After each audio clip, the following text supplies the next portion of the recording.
2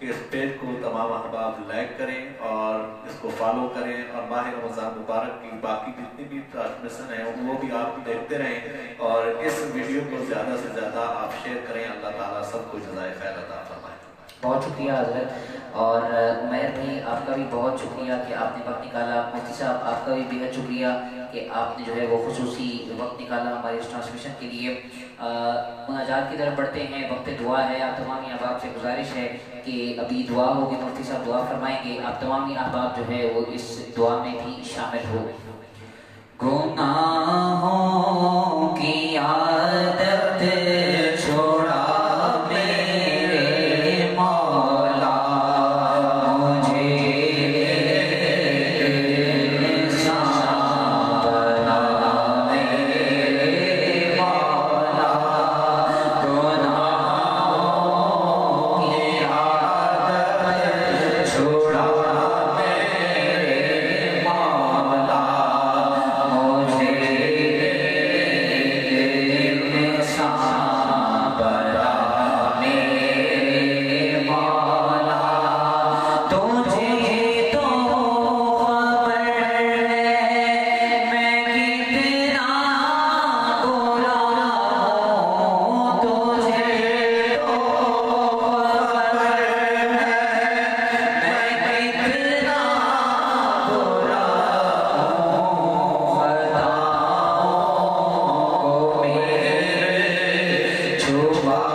سب کو عمر خضری عطا فرما، سب کو جزائے خیر عطا فرما۔ الہ عالمین جو ہم نے کہا ہے سنا ہے سب کو عمل پر آپ نے توفیق عطا فرما۔ جتنے بھی احباب ہمیں سن رہے ہیں مولا سب کے دلوں کے اندر جتنی بھی نیک تمنائیں حاجتیں آرزویں کو پورا فرما، پریشان عالم کی پریشانی قبول فرما، دستوں کی دست قبول فرما، جو مقروض ہیں انہیں قرضے سے نجات عطا فرما۔ الہ عالمین ماہ رمضان مبارک کی بابرکت ساعتوں کے دفعہ ہم سب کے صغیرہ کبیرہ گناہوں کی بخش فرما۔ جتنے بھی مومنین مومنات مسلمین مسلمات ہم سب کے جتنے بھی اعزاء و اقربان نعمت علیہ کے رشتہ دار خصوصاً جن کے والدین اساتذہ اور مشائخ مائیں بہنیں بچے بچیاں چھوٹے بڑے جتنے بھی اعزاء و اقربان میں سے جو سارے پانے سے مدد کر رہے ہیں الہ عالمین سب کی بخشش و مغفرت فرما کر جنت الفردوس میں اعلیٰ و ارفع مقام نصیب فرما۔ الہ عالمین ہم بھی جب تک زندہ ہیں ہمیں سلامتی ایمان نصیب فرما، ہمارا خاتمہ بالایمان فرمانا۔ ماہ رمضان مبارک کی بابرکت ساعتوں کو دفعہ ہم سب کو دارین کی سعادتیں نصیب فرما۔ اس ماہ رمضان مبارک کو غنیمت سمجھتے ہوئے ہمیں اپنی آخرت کی تیاری کرنے کی توفیق نصیب فرما۔ الہ عالمین اس ماہ رمضان مبارک کی برکتوں کے توسل سے الہ عالمین تو ہمیں اپنی خالص رضا نصیب فرما۔ الہ عالمین بارہ دیگر تیری بارگاہ کے اندر التجا کرتے ہیں اس پروگرام کا اہتمام کرنے والے سجاد بھائی اور ان کے جملہ جتنے بھی معاونین ہیں الہ عالمین سب کو جزائے خیر عطا فرما، ہمارے سننے والوں کی خیر فرما۔ انت ولی فی الدنیا والآخرہ توفنی مسلما والحقنی بالصالحین وصلی اللہ تعالی علی حبیبہ محمد وعلی آلہ وصحبہ۔ انشاءاللہ زندگی نے وفا کی تو کل پھر انشاءاللہ ایک مرتبہ پھر اسی پلیٹ فارم سے آپ کے سامنے حاضر ہوں گے۔ اپنا بہت سارا خیال رکھیے گا۔ السلام علیکم ورحمۃ اللہ وبرکاتہ۔